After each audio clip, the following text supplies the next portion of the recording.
Do not change your plan just because the market or the economy is not going the way you want it to go. Kung may cash kayo ngayon sa position ninyo, that's great because right now, having cash gives you options on how you can nitpick which stocks, which cryptos you would also want to buy. When the stock starts to drop and it stabilizes at a certain level of support, that's when you can start also to pick it up. So, when you start to enter, nalagay mo na lahat ng cash mo tapos bumaba pa, that's part of it eh. You will never know naman where the bottom is eh.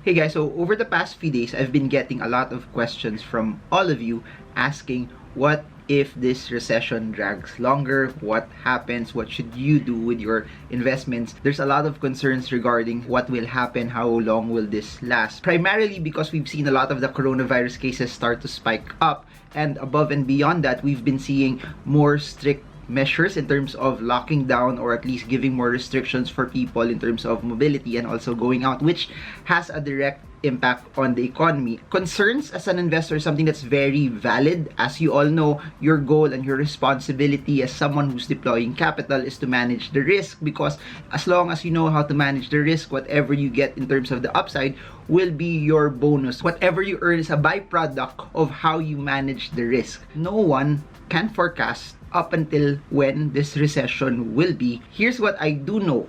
After every recession is a recovery. It's not a question whether a recovery will happen, it's only a question of when. I really believe it needs to be hammered on your head that this will pass, that this recession will end, that things will also get better. What you do right now in the midst of the recession, in the midst of the uncertainty, will define how your portfolio will be. And acting out of fear, acting out of panic, acting out of emotion is not the best way for you to go. Please remember, I'm not saying this out of my own opinion. I'm saying this because I've seen it from history. I'm saying this because it's out of statistics, it's out of math. And after a recession, a very, very large and very, very strong recovery also follows. Knowing that there will be a recovery, you should be very, very strategic on how you should start also to position. It does not mean also na, oh bahala na, pasok na lang kasi aakyat din yan. Hindi naman. The goal should never change. Your strategy should never change. You deploying a lot of attention in fundamental analysis and technical analysis should never change as well. Do not change your plan just because the market or the economy is not going the way you want it to go. On times where it's harder, in times where there's a lot of anxiety, that's where your skills as a trader or investor will get honed, so that when good times are there, you've already built the skill during hard times. You don't gain the skill when everything is good. You gain the skill when everything is bad. You gain your upside when everything is not so fruity. You gain the possibility of earning more when everything is relatively lower. So when I say lower, wag you bilhin just because I say it's lower. Please remember, it's all about what your signals are. It's all about what is causing you to buy at a certain position. What are the triggers that will allow you to push in? And please do note, now I'm also saying this not just for Philippine markets. A lot of the US tech stocks right now that were massively up in 2020 are also down. Allow this to be an opportunity for you to be able to find more sources of cash that you can actually deploy. And for someone who has been in the financial markets for almost 14 years now, the goal for me has always been, what can I get, what can I earn that I can actually invest more? Para mas madami kayong bala na pwede nyong gamitin na pangbili. Kung may cash kayo ngayon sa position ninyo, that's great because right now, having cash gives you options on how you can nitpick which stocks, which cryptos you would also want to buy. And I really believe that's very, very important because as we see more discounts come in over a stretch period of time, you now have the flexibility to be able to position in them. So again, if you have cash, very, very good. But if you have the ability to add more cash into it to build up your base, that's even better. There will come a point in time that we will recover, we will reverse. If you are a quick trader trading the volatility, you always respect your support and resistance. I will never stop saying that because that's just how it is. While it's falling, while it's breaking down, and it's for your quick trading position, then you're not supposed to do anything. The only time you act is when you see it at the support or when you see it oversold and bouncing from those support levels. In the same way, if you are a position trader, stocks that are in downtrends, please, you're not supposed to do anything yet until it starts to reverse. I'm segmenting this again for investors because I believe there are some investors also that position at some point before and then they've seen it start to go down a bit and they don't know what to do, whether to hold, sell, or add. So please remember, if you are a long-term investor and the story for that stock, the fundamentals of it has not really changed and the stock just really dropped in price, that's an added foundation for you that, teka, bumaba lang naman yung presyo pero yung fundamentals niya maganda pa rin, pero yung valuations niya, it became actually cheaper. Bumaba siya because there's uncertainty because of the coronavirus, because of the vaccine, because of the lockdowns. Hindi naman dahil may evidence pa na mas masama yung galaw ng company. One company to backtrack on is Pure Gold. Prior to the announcement of stricter measures, the stock was going down from 40, 39, 38, 37, 36 all the way down to 34 pesos per share. Please do note, last year, the stock hit 27. As the stock hit 27 because of the lockdowns, it started to zoom because it was something that was considered essential all the way up to 54. Then, as the economy started to reopen, sentiment towards groceries, kasi hindi naman tayo lahat na nagmamadali na mag-grocery unlike the height of the lockdown, selling also happened to the stock. That's why it started to dwindle down and go to as low as 34 pesos per share. But please do note this, they even recorded fourth quarter earnings that were even better than what people expected. And essentially, they're the number one supermarket grocery chain in the Philippines that's standalone, and what they sell is something that's very necessary and very, very important.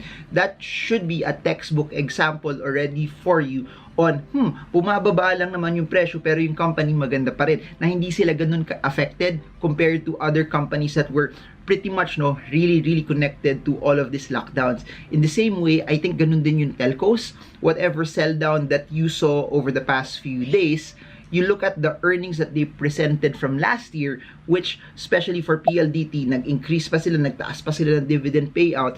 The drop does not mean that humina yung benta nila because lahat ng kumuha ng line, lahat ng prepaid, for sure yan in the height, in the middle of the lockdown, how relevant internet is and data is, you could expect more and more and more people still to either upgrade their plans or continually pay and get more. So drops like that, those are clues already for you that, bumaba lang naman yung stock price pero hindi naman nagbago yung fundamentals ng company. In the same way, you can look at those canned good manufacturers from Century Pacific, which their canned goods, their tuna, their corned beef, their sardines, and all of their other products are deemed necessary also. So that's how you can actually spin it. If the price starts to go down, it does not necessarily mean that you should actually panic. If you are an investor, as long as the fundamental story is intact, you don't have to sell, you don't have to hold. But if you have cash, you can be strategic that pwede mo na rin siyang combine, in my opinion, ng technicals, meaning when the stock starts to drop and it stabilizes at a certain level of support, that's when you can start also to pick it up. So the technique that you can do is you can start to tranche it, especially if you are an investor. You don't have to put everything in one go because no one knows how the stock will go, but as long as, in your opinion, that's a conviction play already for you na okay na magpasok at that particular point in time, then you go for it. That's how it's supposed to go. Investing will always be about conviction. Now, here's the thing. When you start to enter, nalagay mo na lahat ng cash mo tapos bumaba pa, that's part of it You will never know naman where the bottom is You will never know how low it will go. What you can do is just manage your risk that at that point in time, based on the data that you have, it already seems like a buy for you, then go for it. Whether that be waiting for a reversal, whether that be buying it at the bounce, whether it be just purely looking at the fundamentals and the valuations, when all of the data is telling you already that it already makes sense and the risk is something that you can tolerate, then you go for it. Then, should it go down, you live with that decision either by holding, cutting losses if you are a trader, or adding more. And here's the thing this is the advantage of, I believe, out of the 237,000 of you subscribed to my channel, a lot of you have jobs which are earning well, a lot of you have businesses which you are doing well also on it. Then kung naubos yung cash, you will have also another cycle of earnings where you could add some more. And that's what's nice about it, especially if your horizon for investing is longer. It gives you the opportunity to be able to buy when it's lower and then hold on to it. And here's the thing about that. You will have some friends that have shorter time horizons. You do not have to compare yourself with them, especially if you are a long-term investor, because you are positioning not for the gains that you will get in the next few weeks, but you are positioning on what you will get based on that specific goal. And I'll never stop saying this. The most important thing that you have to deploy when you are investing also is that you are investing to meet a goal. Don't invest just to make money. Invest because you want to hit a specific financial goal, whether it's retirement, whether it's starting your own business, whether it's buying real estate, whether it's buying that second house, that second car, or building an educational fund for your kids. It's all about investing until you hit that financial need. And magkakaiba tayo ng financial needs, magkakaiba tayo ng pinagagastusan, and magkakaiba rin tayo ng risk tolerances. So always go with what you've planned. And if you're watching this for the first time and then nag-invest na kayo tapos wala kayong financial plan, wala kayong goal kung bakit kayo nag-invest, I highly suggest that you take the time right here, right now to be able to build it. You take the time right here, right now to be able to start to write it down and build it for you. We'll never know how long this will go. We will never know how long this will last. We don't know when this crisis will end. But in my opinion, we don't actually have to wait for it to recover. We just have to be prudent.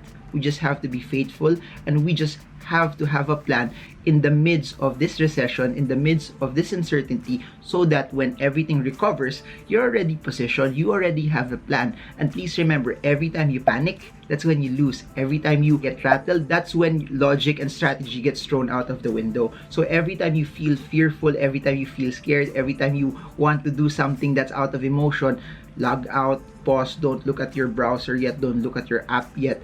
You have to decide when your mind is clear, you are buying and selling out of your trading plan, out of your financial goal, not out of emotion and not out of fear. And it's so easy to listen to everyone around you when all you have to listen to is what you've studied and what your plan is, because at the end of the day, it's your money, it's your responsibility. I've seen this over and over and over again, that recessions are cyclical, that after a recession, a recovery will happen. It happened in 2008, then we recovered right after. It happened in 1997. It took a longer time, but we also recovered. It happens in cycles, and it's what you do in the midst of those recessions that will determine how big or how small your portfolio will be. That's it for now. My name's Marvin Germo. If you like videos like this, there's more in the description below of all of my videos via YouTube and all of the other content that I have created via the books that I have that are via Shopee, or the online courses that I have created which are live via Zoom, which we're doing this May. So I hope to see you there as well. If you guys want more of this, like, share, subscribe, and smash that bell so you get updated every time we come up with new content about investing. So that's it for now. Marvin Germo. I hope this video helps you trade well, trade strong, trade smart. See you all again soon, guys, and God bless you all.